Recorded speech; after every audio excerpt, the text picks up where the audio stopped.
Hey everyone, welcome to another episode of Road to Champion.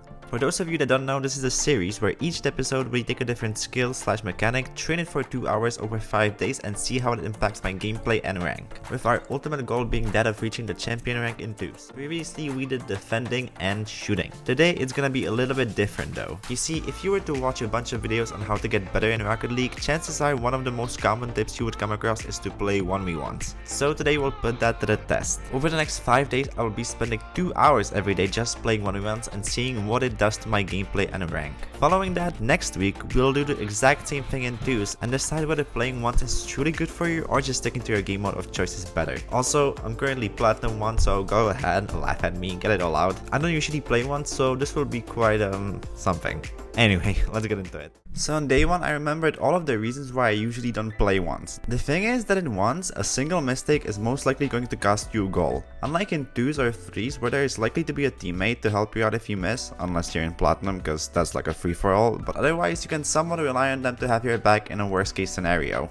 This changes the game dynamic quite a bit. I spent a few games deliberating whether to play passively and just try to capitalize on mistake or aggressively to put my opponents under pressure.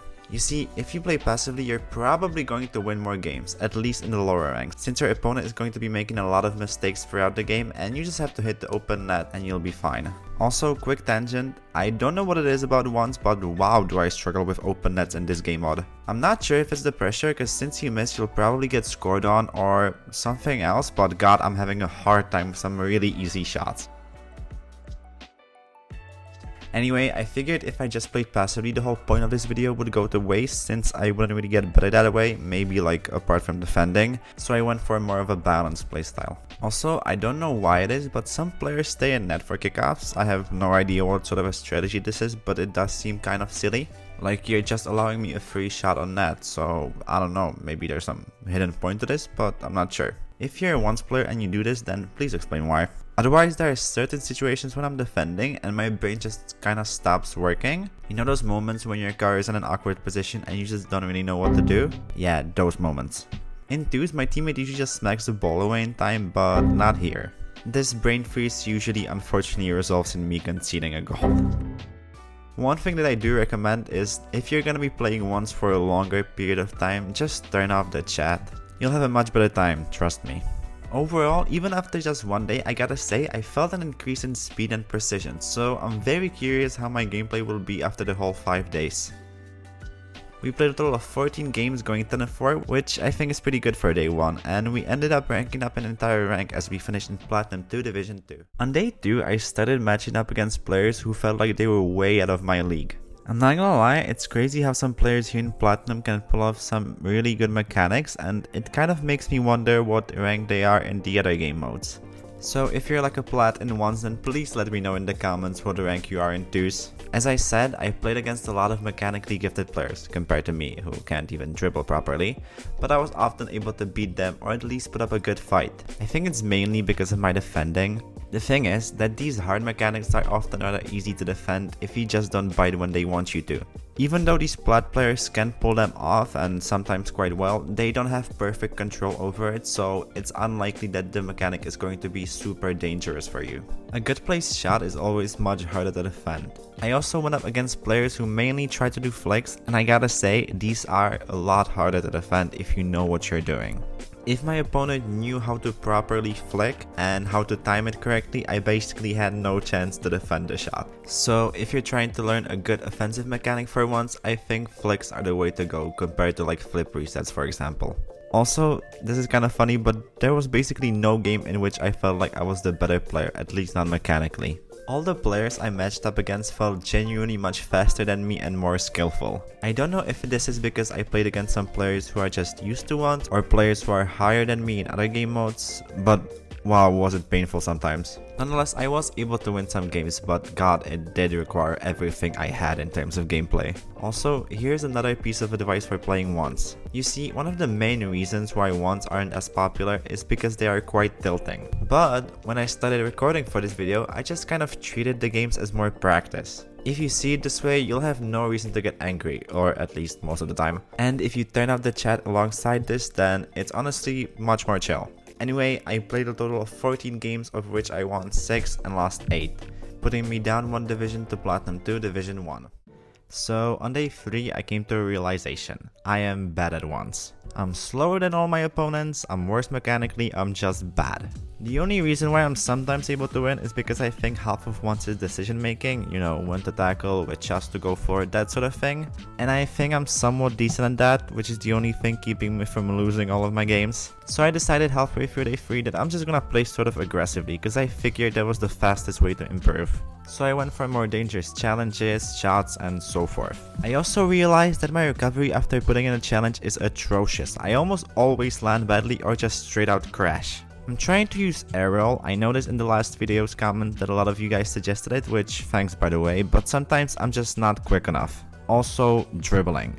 I dribble like a silver, at best. I have been able to score some goals off of dribbling, but I think it's mainly because I do something super weird or goofy and my opponents don't expect it. It's like so bad that sometimes it's actually somewhat good. Also, I want to quickly touch upon kickoffs. I understand that they are not like RNG and not luck based, and it's basically a skill that you have to learn and master. I am aware of that fact. But god, can it sometimes feel so frustrating when you're like chasing a goal for half of the game and you finally equalize, and then within 2 kickoffs you're down by 2 goals and it's just all over. That's just so soul crushing. Obviously, kickoffs can be on your side as well, but at least for me it never feels as good as it feels bad conceding 1. At the end of the day, we played a total of 15 games, winning 8 and losing 7, which honestly, it could have been much worse. On day 4, I finally felt a little bit faster. This was a good thing. Unfortunately, alongside the speed also came more whiffs. I sort of expected this as a byproduct, but god is it frustrating seeing yourself insanely miss the ball while your opponent scores and you just cannot do anything about it. Another thing that I didn't realize was this important before this video is boost management. It's a huge part of 1v1s. There have been many situations where maybe because of trying to demo the opponent or something else, I'm left with almost no boost. This usually leads to me getting scored on, since defending in ones without boost is damn near impossible. It's also quite easy to boost starve your opponent if he already has no boost, since he can get to it in time. This gives you more opportunities to score even if you mess up the first time. Also, it's interesting how there's quite a lack of aerials in ones at this level. I mean, it makes sense. If you go for an aerial and miss the ball or even hit it poorly, you're probably gonna concede. But it's quite interesting how this is completely opposite in like duos and trios. One mechanic that I've sort of resorted to when attacking is the bounce shot. What I mean is, instead of dribbling, I just make the ball bounce once or twice and quickly take a shot on the half volley. It's incredibly effective since you don't even have to place it that well for the shot to be almost unsavable. One thing that hasn't changed is my ability to miss open nets. I have completely mastered that. Thankfully, this miss by my opponent made me feel a little bit better about myself.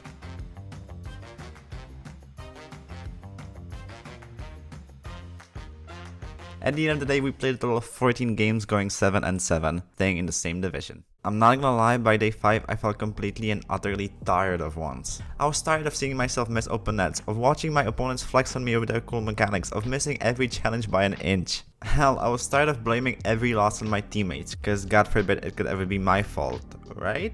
That's the good thing about the other game modes. You can always blame your teammates, that's what makes them so great, but not here.